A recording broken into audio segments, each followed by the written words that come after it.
শোনেন, আজকে আপনারা বাড়ি যাবেন, বাড়িতে গিয়ে ঘুমাবেন নিশ্চয়ই, 1-2-3 ঘন্টা তো ঘুমাবেন। বালিশে মাথা রেখে একটা প্রশ্নের উত্তর খুঁজে বের করবেন।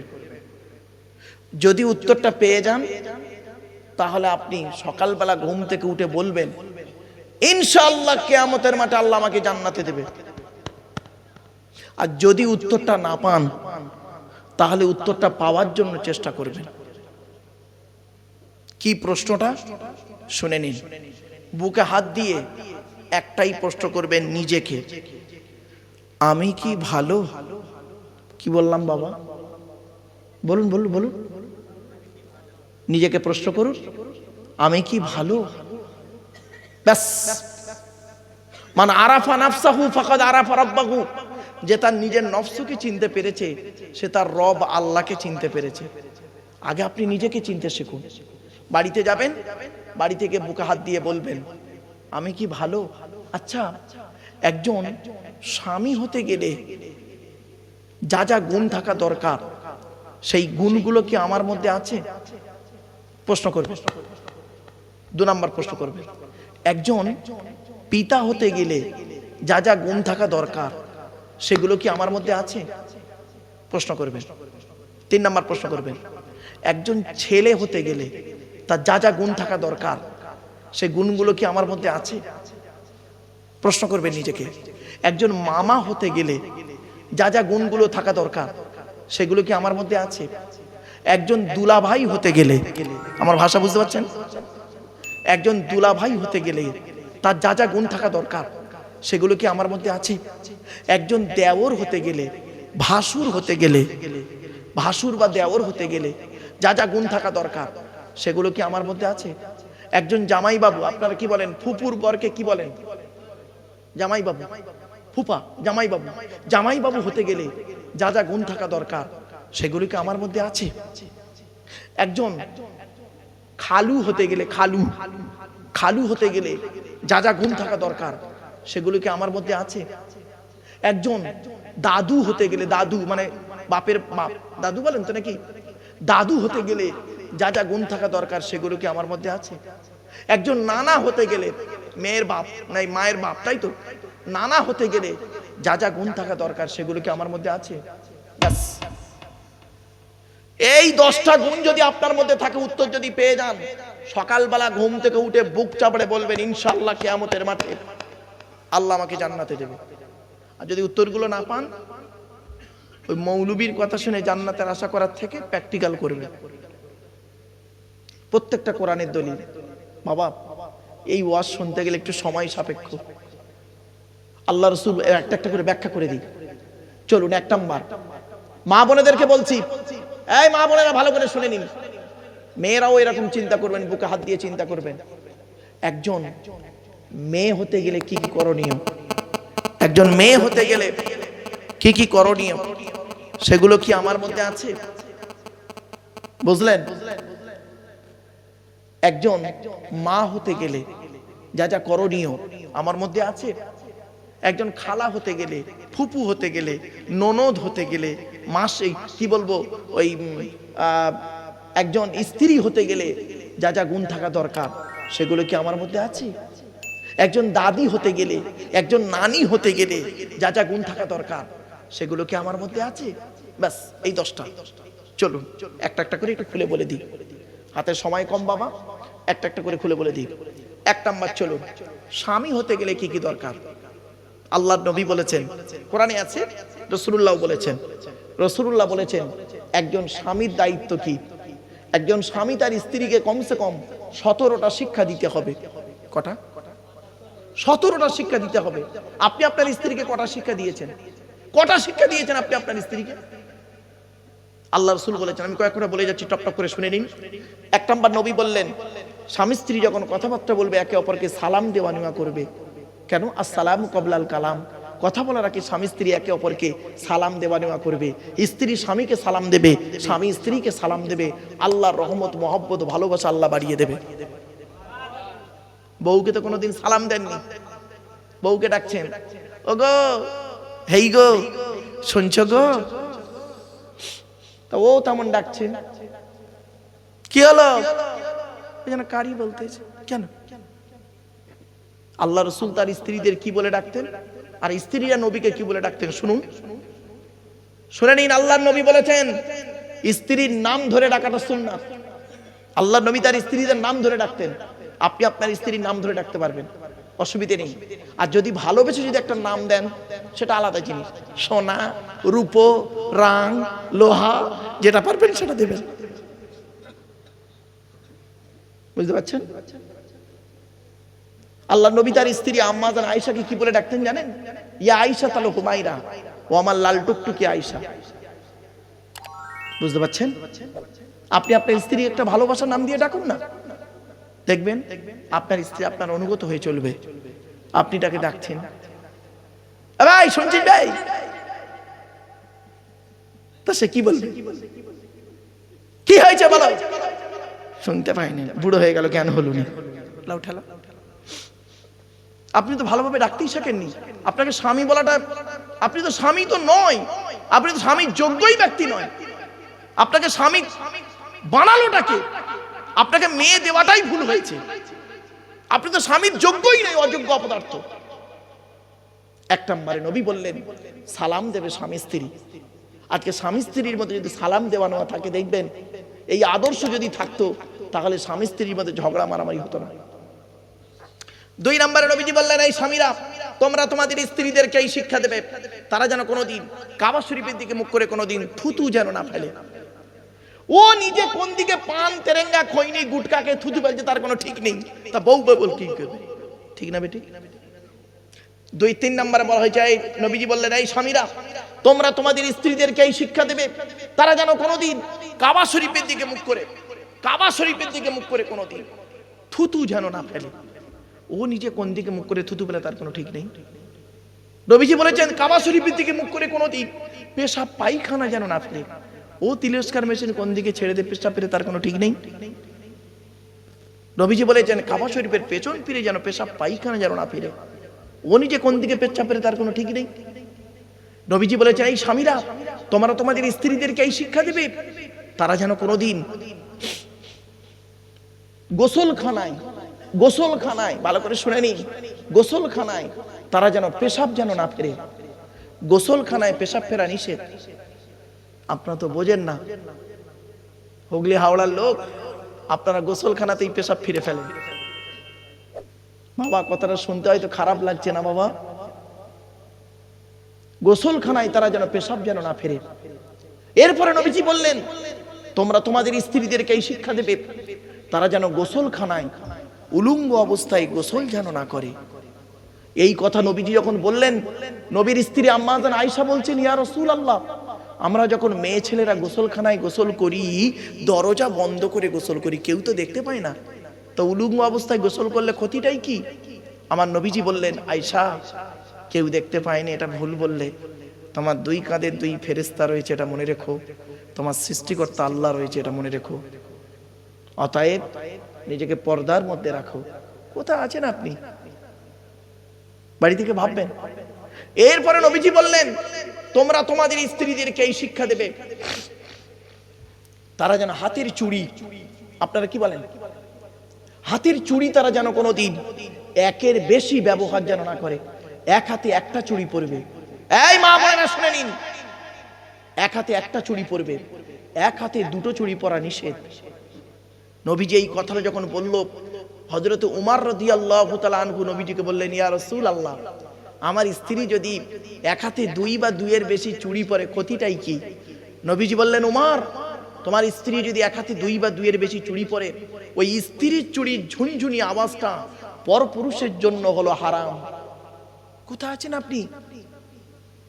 এরপরে নবীজি বললেন এই স্বামীরা তোমরা তোমাদের স্ত্রীদেরকে ভাষা শিক্ষা দেবে, ভাষা শিক্ষা। স্বামী স্ত্রী কথা বলবে একটা ভালোবাসা, সুন্দর কথা বলবে। স্বামী তার স্ত্রীকে আদর ভালোবাসা দিয়ে ডাকবে, স্ত্রী তার স্বামীকে সম্মান সূচক কথাবার্তা বলবে। এটাই হলো স্বামী স্ত্রীর মহব্বত ভালোবাসা। এটা তো নেই। এরপরে নবীজি বললেন তোমরা তোমাদের স্ত্রীদেরকে আদবের শিক্ষা দেবে। আদব, আদব বোঝেন? ভদ্রতার শিক্ষা দেবে, স্বামীর সঙ্গে কিভাবে কথা বলতে হয়, ভাসুরের সঙ্গে কিভাবে কথা বলতে হয়, দেওরের সঙ্গে কিভাবে কথা বলতে হয়, এই শিক্ষাগুলো দেবে। এরপরে নবীজি বললেন, এই স্বামীরা তোমরা তোমাদের স্ত্রীদেরকে এই শিক্ষা দেবে, তাদেরকে হারাম কাজ থেকে দূরে সরে থাকার শিক্ষা দেবে, হালাল কাজে বেশি করে করার জন্য শিক্ষা দেবে, দান করার জন্য তাদেরকে উদ্বুদ্ধ করবে। এরপরে নবী বললেন, তোমরা তোমাদের স্ত্রীদেরকে এই শিক্ষা দেবে, তাদেরকে পর্দার শিক্ষা দেবে। পর্দা, মেয়েদের 5 রকম পোশাক পরা হারাম। করকম বাবা? 5 রকম। এই বাচ্চারা শুনে না, তোমাদের মা বোনরা এরকম পড়লে ডাইরেক্ট বলবে, তোমরা উচিত শিক্ষা দেবে। 5 রকম পোশাক পরা মেয়েদের হারাম। 1 নাম্বার হলো টাইট ফিট পোশাক পরা হারাম, যে পোশাকটা গায়ের সঙ্গে চাপটে থাকে। অনেক মেয়ে ছেলে বোরকা পরে দেখবেন, এই বোরকার পর্দা নেই, বোরকাটা এখন পর্দা হয়ে গিয়ে ফ্যাশন হয়ে গেছে, ঠিক না বেঠিক? এখনকার যে সমস্ত মেয়েরা বোরকা পরে, ওর থেকে আগেকার যুগের মা বোনরা শাড়ি পরে অনেক ভালো। এত টাইট ফিট বোরকা, এত টাইট ফিট বোরকা, ওর সারা দেহটা দেখা যাচ্ছে কি আছে না আছে। যদি পাতলা হতো সব দেখা যেত, কালো বলে দেখা যায় না। এত টাইট ফিট বোরকা পরে বাজারে বেরিয়েছে মা, মেয়ে ছেলে, ছি, নির্লজ্জ কোথাকারে। 1 নাম্বার হলো মেয়েরা ওই পোশাক পরা হারাম যে পোশাকটা গায়ের সঙ্গে চাপটে থাকে। হ্যাঁ, ওই পোশাক পরতে পারো, উপরে চাদর বা কাপড় দিয়ে ঢেকে নিতে হবে। 2 নাম্বার, ওই পোশাক পরা হারাম মেয়েদের যে পোশাকটা বাইরে থেকে ভেতরের অঙ্গ দেখা যায়।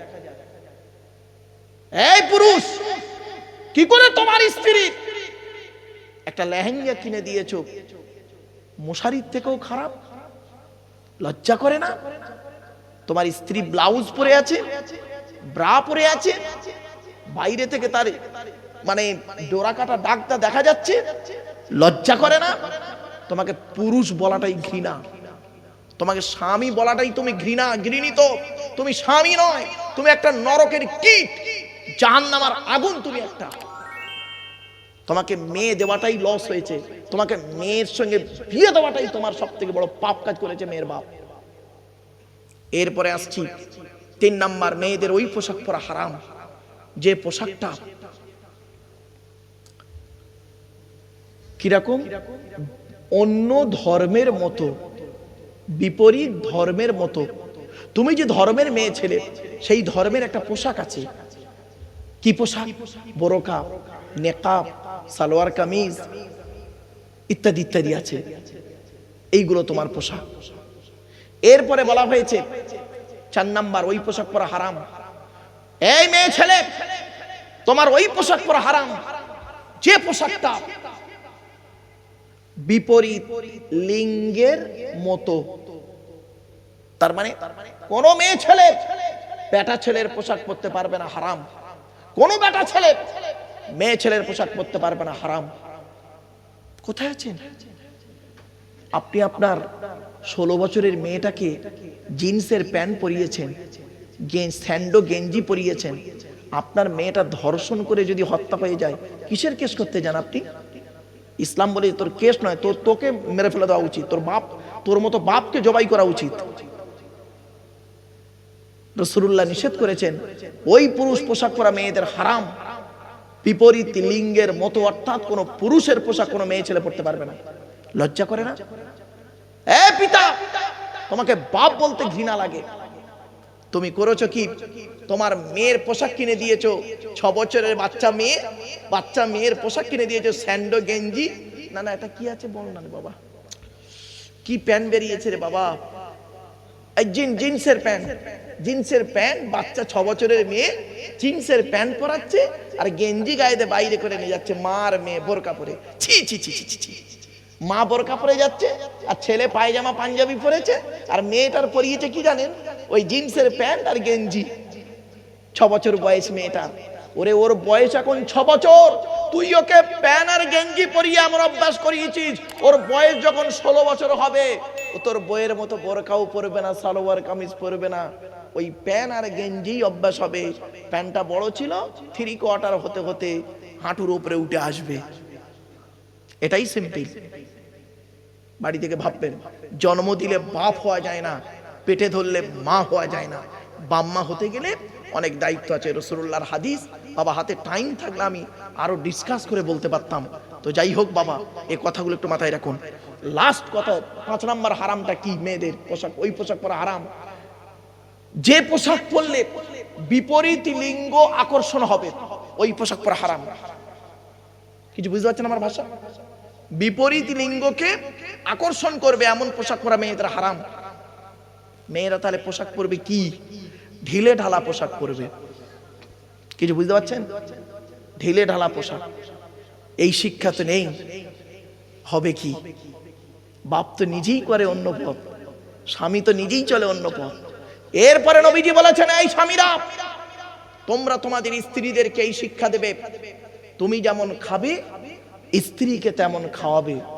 তুমি দামি দামি জামা কাপড়, এই দামি দামি খাবার খাচ্ছ, হোটেলে গিয়ে, রেস্টুরেন্টসে গিয়ে, ধাবায় গিয়ে, আর তোমার বউটা বাড়িতে শুকনো রুটি খাচ্ছে, তোমাকে আদর্শমান স্বামী বলে না। এরপরে বলা হয়েছে, এই স্বামীরা, তোমরা তোমাদের স্ত্রীদেরকে এই শিক্ষা দেবে, তুমি যেমন পরবে স্ত্রীকে তেমন পরাবে। তা বলে প্যান্ট গেঞ্জি পরাতে যেমনই বাবা, তুমি যেমন পরবে স্ত্রীকে তেমন পরাবে। তার মানে তুমি ভালো ভালো দামি দামি জামা কাপড় পরেছো, তোমার স্ত্রীকে পরিয়ে রেখেছো মেনু আর অনুসারী, কেন? তার জন্য তোমার ভালো কাপড় জোটেনি। এটা মনে রাখো, খবরদার, এটা থেকে সাবধান। এরপরে নবীজি বলছেন, তুমি তোমার স্ত্রীকে এই শিক্ষা দেবে, সে যেন মাথার বালিশ একটা ব্যবহার, এই দুটো ব্যবহার যেন না করে, দুটো ব্যবহার যেন না করে। মাথার বালিশ স্বামী স্ত্রী একটি মাত্র লম্বা বালিশ ব্যবহার করবে। আল্লাহর নবীর ছোট কন্যা ফতেমা যখন হযরত আলীর বাড়িতে গিয়েছিলেন বিবাহের পরে, মা ফতেমাকে নবীজি কি দিয়েছিলেন শুনে নিন। আর আপনি কি দিয়েছেন? আপনি আপনার মেয়েকে কি দিয়েছেন বিয়েতে? আর নবী তার মেয়ে ফতেমাকে কি দিয়েছেন শুনে নিন। নবীজি তার মেয়ে ফতেমাকে দিয়েছিলেন দুটো জামা। কটা জামা বাবা? দুটো জামা। তুমি তোমার মেয়েকে কি দিয়েছো? 2 বাক্স শাড়ি। 2 বাক্স শাড়ি দিয়েছো। তোমার মেয়ে নিয়ে গেছে, দুটো ব্যাগ নিয়ে গেছে শাড়ি। আর মা ফতেমা দিয়েছিল, মা ফতেমাকে দেওয়া হয়েছিল দুটো জামা। 2 নাম্বার দেওয়া হয়েছিল মা ফতেমাকে একটা পানির কলসি, একটা গম ভাঙানো জাঁতা, একটা খেজুর পাতার চাটাই, একটা কম্বল, আর একটা চামড়ার বালিশ। নবীজি জানতেন না? কেন দুটো বালিশ দিলে কি নবীর খুব অভাব পড়ে যেত? একটা বালিশ কেন দিলেন? নবীজি বলেছেন, স্বামী স্ত্রী যখন এক বালিশে মাথা রেখে ঘুমাবে, আল্লাহর রহমত, মহব্বত, ভালোবাসা বেড়ে যাবে। জোরে বলুন সুবহানাল্লাহ। আর তুমি কি করেছো মেয়ের বাপ? তুমি তো করেছো কি? মেয়ের বাপ কি করেছো? নিজের মেয়েকে বিয়ে দিয়েছো, খাট, গদি, ড্রেসিং টেবিল, আলমারি, খাটের সঙ্গে দুটো ছোট ছোট মাথার বালিশ আর বিশাল বড় একটা ঠ্যাং বালিশ দিয়েছো। তার মানে তুমি বুঝিয়ে দিলে তোমার মেয়েকে দুটো ছোট ছোট মাথার বালিশ, তুই একটা মাথা রেখে ঘুমাবি, জামাই একটা মাথা রেখে ঘুমাবে। স্বামী স্ত্রী যদি কোনোদিন গন্ডগোল বাঁধলে মাঝখান থেকে দেয়াল দিয়ে দিবি। তার মানে তুমি এমন বাপ, তুমি শিখিয়ে দিলে মেয়েকে ঝগড়া করার মানসিকতা তৈরি করে দিলে। তুমি সত্যিকারে যদি বাপ হতে, মুসলমানের বাচ্চা যদি হতে, তাহলে তুমি কোনোদিন খাটের সঙ্গে দুটো বালিশ দিতে না। এসব ওয়াজ তোমাদের কেউ করেই নি, এসব ওয়াজ কেউ তোমাদের করেই নি। বুঝবে কি করে বাবা? তোমরা তো ওয়াজ শুনেছো এইরকম, এই কেসা কাহিনী গল্প শুনেছো বাবা, কি করে বুঝবে এসব হাদিসের কথা?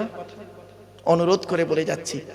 এরপরে নবীজি বলতে, এই স্বামীরা, স্বামী হতে গেলে নবীজি বললেন, এই স্বামীরা, তোমরা তোমাদের স্ত্রীদেরকে এই শিক্ষা দেবে, তাদেরকে কোনোদিন বাপের বাড়িতে যেতে বাধা দেবে না। অনেক স্বামী আছে দেখবেন, সামান্য স্বামী স্ত্রী ঝগড়া হয়েছে, শালার সঙ্গে ঝগড়া হয়েছে, শ্বশুরের সঙ্গে মনোমালিন্য হয়েছে, বউকে বলে দিল, তুই যতদিন বাঁচবি তোর বাপের বাড়ি যেতে পারবি না। চলবে না, নবীজি নিষেধ করেছেন।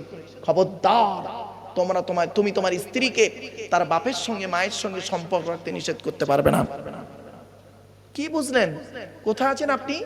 স্বামী, স্বামী না, আপনি আসামি। বাড়ি থেকে ভাববে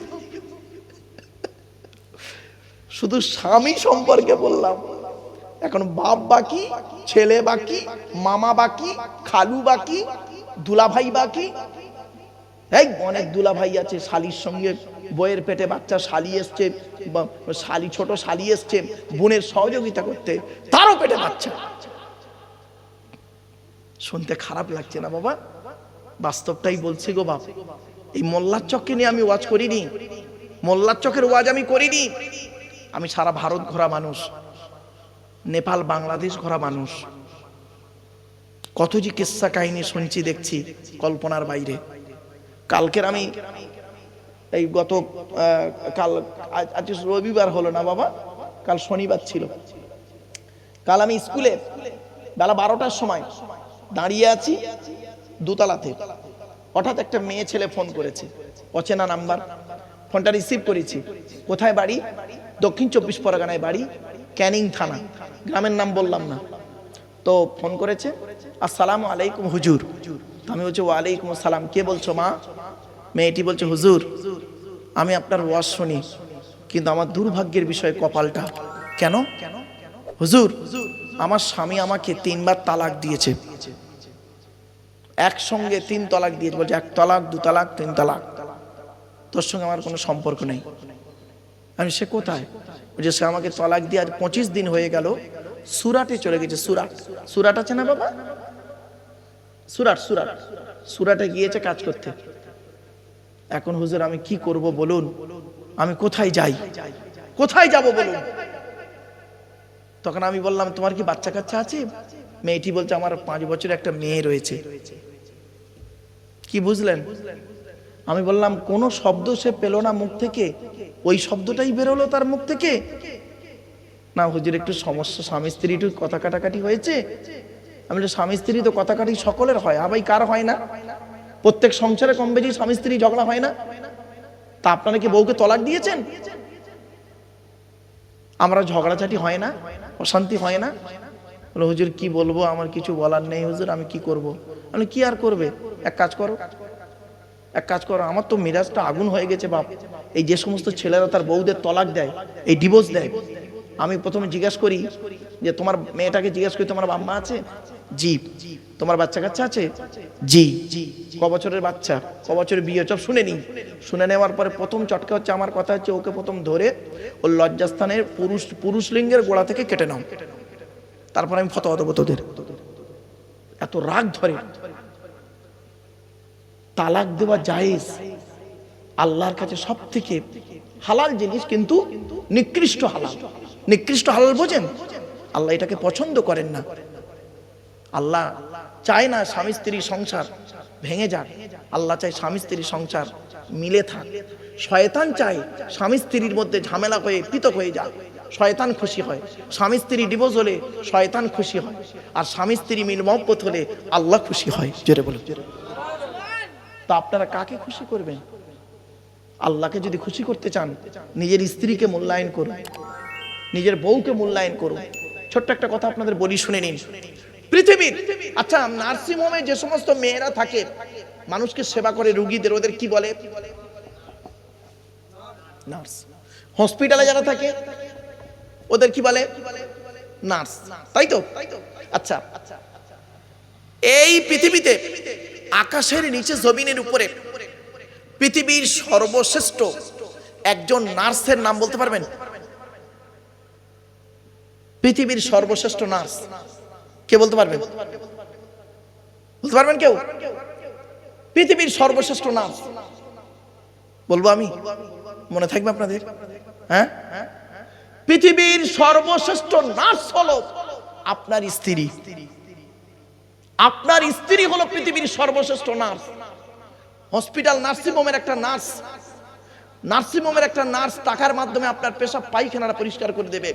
খুব যদি হয় আপনার কি করবে, কাপড়টা চেঞ্জ করে দিতে পারবে। খুব যদি হয় আপনার ইনজেকশনটা দিয়ে দিতে পারবে, এর বেশি আর কিছু করতে পারবে না। কিন্তু ওই স্ত্রী সব কিছু করে দিতে পারবে আপনার। পৃথিবীর শ্রেষ্ঠ নার্স হলো আকাশের নিচে জমিনের উপরে আপনার স্ত্রী। সুতরাং নিজের স্ত্রীকে মূল্যায়ন করুন। পরের বউ দেখে কোনো লাভ নেই, পরের বউ দেখে কোনো লাভ নেই। তুমি মলি সাহেব, তোমার কাছে একটা মেয়ে এসছে, সুন্দরী মেয়ে, হুজুরের সঙ্গে দেখা করতে, আর হুজুর মেয়েটাকে নিয়ে বিয়ে করে নিল। চরিত্রহীন কোথাকারে, এরম পীর সাহেবের কাছে যাওয়া না হারাম শরিয়াতে। বাস্তবটাই বললাম বাবা, কথাটা শুনতে খারাপ লাগলো না, বাস্তবটাই বলছি। এই জন্য আপনাদের অনুরোধ করে বলে যাচ্ছি, বাপ, পৃথিবীর শ্রেষ্ঠ নার্স হলো আপনার স্ত্রী। অতএব নিজের স্ত্রীকে মূল্যায়ন করো। নিজের স্ত্রী আর পরের স্ত্রীর পার্থক্য কি জানেন? নিজের স্ত্রী হলো, নিজের বউ হলো নিম পাতা। কি বললাম, কি বললাম, জোরে বলুন। নিম পাতা। নিজের স্ত্রী হলো নিম পাতা। আচ্ছা, নিম পাতা খেলে টক লাগে না মিষ্টি লাগে? তেতো লাগে। আচ্ছা, তেতো কাদের উপকার? সুগার রোগীদের উপকার।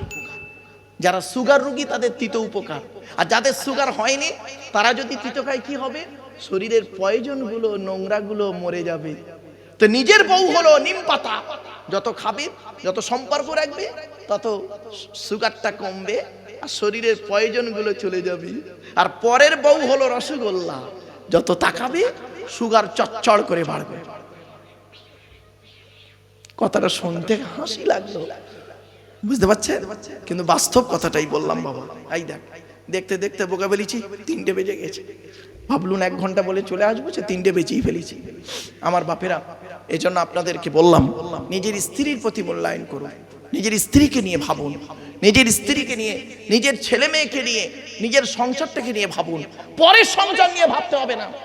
আমরা এত অবাক, আমরা পরের বিচার করতে যাই, পরের বইয়ের বিচার করতে যাই, পরের নিয়ে আলোচনা করি। ওরে তুই তো নিজের সংসার টেনে আলোচনা কর, নিজের স্ত্রীকে নিয়ে মূল্যায়ন কর। এই রাতের বেলা যাবেন, এই রাতের বেলা যাবেন, স্ত্রীকে যদি এক ডাকে সাড়া দেয় আপনার স্ত্রী, জানবেন আপনার স্ত্রী জান্নাতি। শুনবেন, শুনে নিন। আল্লাহর নবীর বেটি ফতেমা, আল্লাহর নবীর বেটি ফতেমা, যেদিন মা ফতেমা হযরত আলীর বাড়িতে যাচ্ছেন, সেদিন জীবনের প্রথম শ্বশুর বাড়ি যাচ্ছেন। আব্বাজানকে বলছেন, মা তো মরে গেছে, খাদিজা তো ইন্তেকাল করেছে অনেক আগে। নবীজিকে বলছেন, আব্বাজান আমার মা নেই, আপনিই বাপ, আপনিই মা, আপনি আমাকে আজ বলে দিন, আমি আজকে স্বামীর বাড়ি যাচ্ছি প্রথম। তো নবীজি বললেন, একটাই কথা বলেছিলেন নবীজি, শুনে নিন। ফতেমা, একটা কথা তুমি শুনে রেখে দাও।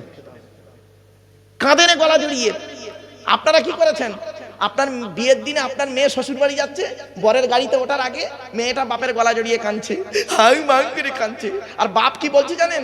কাঁদিস নি মা, কাঁদিস নি, কাল সকাল সকাল যাচ্ছি। তুই সকালবেলা কি করবি বে? তুই তো গিলে চলে আসবি। ঠিক না বেটি? কথাটা শুনতে হাসি লাগছে কিন্তু পারফেক্ট কথা। আর নবীজি কি বললেন শুনলে চমকে যাবেন। ফতেমা, আলীকে দ্বিতীয়বার ডাকতে যেন না হয়। সুবহানাল্লাহ বলা গেল না? তার মানে আপনাদের মাথায় ঢোকানো আছে টেনে টেনে বলার পরে সুবহানাল্লাহ বলবেন, তাই তো? টান দেওয়ার পরে সুবহানাল্লাহ বলতে হয়। হ্যাঁ, এটা আপনাদের মাথায় ঢোকানো আছে। ভালো কথা শুনলে যে সুবহানাল্লাহ বলতে হয় এটার খবর নেই। চলেন এবার আসছি। নবীজি বললেন, ফতেমা, আলীকে দ্বিতীয়বার ডাকতে যেন না হয়, শুনে রেখে দিন।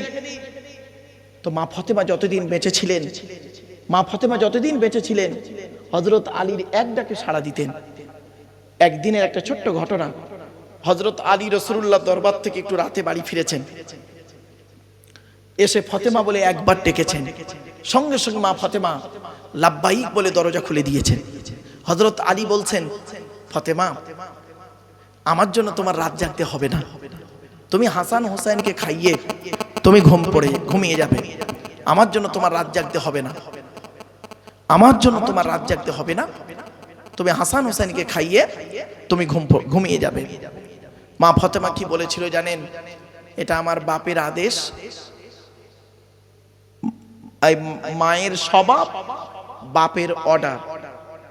আমি আমার মাকে দেখেছি, আমাদের 4 বোনকে আমার মা খাইয়ে ঘুম পাড়িয়ে দিয়ে আম্মা জান খাদিজা আমার মা খাদিজা করতেন কি, যতক্ষণ পর্যন্ত আব্বাজান বাড়ি না আসছেন ততক্ষণ পর্যন্ত উনি ঘুমাতেন না, খাওয়া তো দূরের কথা। এমনকি আমার আম্মা জান করতেন কি, দরজা লাগিয়ে দাঁড়িয়ে দাঁড়িয়ে আল্লাহর কোরআন তেলাওয়াত করতেন এবং উনি করতেন কি, আল্লাহ আল্লাহর জিকির করতেন। আর যখনই আমার আব্বাজান এসে খাদিজা বলে একবার ডাকতেন, লাব্বাইক ইয়া রাসূলুল্লাহ বলে দরজা খুলে দিতেন। এই অভ্যাসটা আমি মায়ের থেকে শিখে নিয়েছি। জোরে বলে। আর আপনার স্ত্রী কেমন? আপনার স্ত্রী কেমন? এখানেই বোঝা যাবে। মা বোনদের বলে যাচ্ছি, মায়েরা বোনেরা, বাবাজিরা, যুবক ভাইরা শুনে নিন, এই পৃথিবী ছেড়ে আপনাকে আমাকে যেতে হবে। তবে একটা কথা বলে যাচ্ছি, ইমানের পরেই হলো নামাজ। কি বললাম? ইমানের পরেই কি? নামাজ। নামাজ কারোর জন্য মাপ নাই। আপনাদের হাতে ধরে বলে যাচ্ছি, বাবা 5 ওয়াক্ত নামাজটা পড়বেন। জলসা কমিটি অনেকে নামাজ পড়ে না, জলসা দেয়। এই এলাকায় যত জলসা হয় বেশিরভাগ জলসা কমিটি নামাজই পড়ে না, জলসা দেয়। বড় দুঃখের বিষয়, বড় দুঃখের সঙ্গে বলছি, নামাজ কারোর জন্য মাপ নাই। নামাজ বেহায়ামি খারাপ কাজ থেকে মানুষকে হেফাজত করে। নামাজের মতো নামাজ হতে হবে, ওই লোক দেখানো নামাজ হলে হবে না। বুঝতে পারছেন? লোক দেখানো নামাজ পড়বেন না বাবা। নামাজ যখন পড়বেন মনে মনে মনে এটাই বিশ্বাস করবেন, মনে মনে এটাই নিয়ত বেঁধে মনে মনে করবেন যে আল্লাহ, এটাই হয়তো আমার জীবনের শেষ নামাজ। এই নামাজের পরেই হয়তো আমার মৃত্যু হয়ে যেতে পারে। আপনি কি জানেন, কোন মুসলিম ছেলের যখন ফাঁসি হয়, মুসলিম ছেলের যখন মৃত্যুদণ্ড দেওয়া হয়, তখন তাকে বলা হয় তুমি তওবা পড়ে নাও। তাকে তওবা পড়ানো হয়, সময় দেওয়া হয়। তো অনেক লোক আছে তারা বলে আমি 2 রাকাত নামাজ পড়ে নেব। এরকম ঘটনা ঘটেছে, সাহাবীদের জীবনে ঘটেছে। এজন্য আপনাদেরকে বলছি, বাপ, নামাজ কারোর জন্য মাপ নাই। নামাজের ফরজগুলো জানুন, ওজুর ফরজ জানুন, তায়াম্মুমের ফরজ জানুন, গোসলের ফরজ জানুন। অনেকে গোসলের ফরজই জানে না। অনুরোধ করে বলে যাচ্ছি, বাপ, গোসলের ফরজগুলো জানুন। গোসলের 3টে ফরজ। 1 নাম্বার গড়গড়া সহ কুল্লি করা, 2 নাম্বার নাকের নরম গোস্ত পর্যন্ত পানি পৌঁছানো, 3 নাম্বার সারা শরীরটা ভালো করে ধৌত করা। তায়াম্মুমের ফরজ হলো 3টে। 1 নাম্বার হলো নিয়ত করা, 2 নাম্বার মুখমণ্ডল মোসা করা, 3 নাম্বার হাত মোসা করা। অজুর ফরজ হলো 4টে। 1 নাম্বার মুখমণ্ডল ধৌত করা, চুলের গোড়া থেকে নিয়ে থুতনি পর্যন্ত, একানের লতিকা থেকে নিয়ে অপর কানের লতিকা পর্যন্ত ভালো করে ধৌত করতে হবে। একটা চুলের গোড়া যদি শুকনো থাকে অজু হবে না, ওই অজুতে নামাজ পড়লে কবুল হবে না। 2 নাম্বার হাতের কনুয়ের উপর পর্যন্ত ধৌত করতে হবে। 3 নাম্বার মাথা মণ্ডল মোসা করতে হবে। 4 নাম্বার পায়ের গাঁটের উপর পর্যন্ত ধৌত করতে হবে। অজুর ফরজ 4টে, তায়াম্মুমের ফরজ 3টে, গোসলের ফরজ হলো 3টে। এবার নামাজের ফরজ আছে বাপ, বাইরে ফরজ, ভেতরে ফরজ, এগুলো জানতে হবে। বাইরে ভেতরে মোট 13টা ফরজ আছে নামাজের মধ্যে, এগুলো আপনাকে জানতে হবে বাপ। সামনে রোজার মাস আসছে, রোজা আপনাকে রাখতেই হবে। আবার একটা আগামীকাল যে রাতটা আসছে, মানে আজকের রাত নাকি, মানে সোমবার দিনগত রাত, শবে মেরাজ নাম শুনেছেন? না, শোনেননি? শবে মেরাজ, কালকের রাত শবে মেরাজ। আল্লাহর নবী আল্লাহর সঙ্গে দিদার করতে গিয়েছিলেন কালকে রাতে, রজব মাসের 27 তারিখে আল্লাহর সঙ্গে কথা বলতে গিয়েছিলেন, যেখানে নামাজ রোজা এসেছে যেই রাতে। কবে আপনি পেলেন নামাজ রোজা? আল্লাহর নবী 621 খ্রিস্টাব্দে রজব মাসের 27 তারিখে আল্লাহর সঙ্গে দিদার করতে গিয়েছিলেন। মসজিদে হারাম থেকে, বাইতুল মুকাদ্দাস থেকে শুরু করে আল্লাহর কাছে গিয়েছিলেন বোরাকের মাধ্যমে। জান্নাত জাহান্নাম সব দেখেছিলেন। তো নবীজি এসে বলছেন, আমি জান্নাতে কিছু জিনিস দেখেছি আর জাহান্নামায় কিছু জিনিস দেখেছি। জাহান্নামায় কি দেখেছেন আর জান্নাতে কি দেখেছেন শুনে নিন। আল্লাহর নবী বলছেন, জান্নাতে যখন আমি ঢুকেছি, জান্নাতের ভিতরে যখন হাঁটছিলাম, হাঁটতে হাঁটতে একজনের জুতোর আওয়াজ শুনতে পেলাম। ঘুরে তাকিয়ে দেখি, সামিতো খসখসাতানা আমামি ফিল জান্নাতি ফাইজান বেলালুন, বেলালেরই জুতোর আওয়াজ। নবীজি পৃথিবীতে এসে বেলালকে জিজ্ঞাসা করেছিলেন, বেলাল, পৃথিবীতে কি এমন কাজ করেছো, তোমার জুতোর আওয়াজ আমি জান্নাতে শুনতে পেয়েছি। হযরতে বেলাল রাদিয়াল্লাহু তাআলা আনহু ঝরঝর করে কাঁদছে। হযরতে বেলাল বলেছিলেন, ইয়া রাসূলুল্লাহ, পৃথিবীর জমিনে তেমন কিছু করতে পারি নাই, দুটো কাজ করি। কটা কটা কটা? এক নাম্বার, আমি কোনদিন নাপাক অবস্থায় বেশিক্ষণ থাকি না। শরীর থেকে যখন নাপাক হয়ে যায় শরীরটা, সঙ্গে সঙ্গে ওযু গোসল তায়াম্মুম যেটার প্রয়োজন সেটা করে পাক হয়ে যায়। আর পাক হয়ে গিয়ে দুই নাম্বার করি কি, ওযু করে নিয়ে 2 রাকাত তাহাজ্জুদুল ওযুর নামাজ আদায় করি।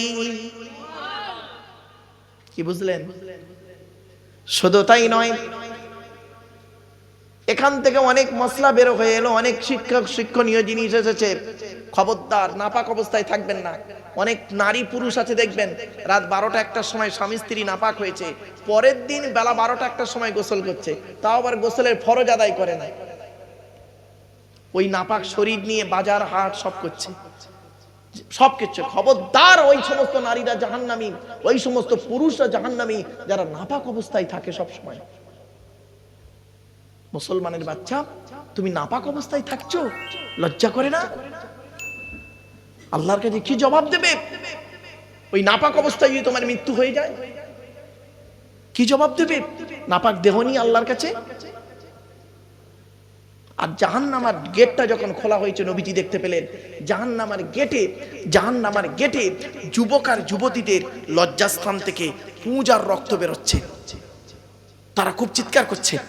নবীজি বললেন জিবরাইলকে, মান হাউলা গিয়া কি জিবরাইল, ও ভাই জিবরাইলেরা কারা? তো জিবরাইল বললেন, আজ-জুনাত, এরা হলো ব্যভিচারকারী নারী আর পুরুষ, পৃথিবীতে জেনা করে করে বেড়াতো, পৃথিবীতে জেনা করে করে বেড়াতো।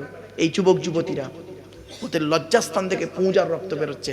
বাবা যুবকদের বলে যাচ্ছি, বাবা যুবক যুবতীদের বলে যাচ্ছি, ব্যভিচার করো না, ব্যভিচার করো না, বিয়ে করে নাও, জেনা করো না। বিয়ে করা হালাল, জেনা করা হারাম। পারলে তুমি একটা জায়গায় 2, 3টে বিয়ে করো, কোরআনে আছে, ক্ষমতা থাকলে 2, 3, 4টে বিয়ে করো, কিন্তু তুমি জেনা করো না। অনেক লোক আছে দেখবেন, কোনো ব্যক্তি যদি 2টো বিয়ে করে, 2টো বিয়ে করলে আপনাদের চোখে লোকটা খারাপ লোক না? অনেকে আছে বলে না, ও 2টো বিয়ে করেছে, চরিত্রহীন লোক। হাত বোকা কথা গালে, ওই চরিত্রবান লোক, ও চরিত্রবান বলে 2টো বিয়ে করেছে, আর তুই চরিত্রহীন বলে একটা বিয়ে করে বসে আছিস। অনেকে আছে দেখবেন, একটা বিয়ে করে বাড়িতে একটা বউ রাখে, হ্যাঁ, আর করে কি দেখবেন, অন্যের বউগুলো নিয়ে খালি নষ্ট করে। এইটা ভালো না হালাল পন্থায় 2টো বিয়ে করা ভালো? আল্লাহর কাছে লোকটা পারফেক্ট। বাবা কথাটা শুনতে হয়তো খারাপ লাগলো, অতি বাস্তব কথা বললাম। আমার জায়গায় যেদিন আসবেন সেদিন আপনাদের চোখগুলো খুলে যাবে। যাক, অনেক কথা বলে ফেলেছি, এবার বুঝতে পেরেছি রুকুতে যাওয়া শুরু হয়েছে, রুকুতে যাওয়া শুরু হয়েছে, এবার সিজদায় যাবে। চলো বাবা একটু নবীর সামনে দাঁড়িয়ে একটু সালাত ও সালাম পাঠ করবে। ইয়া নবী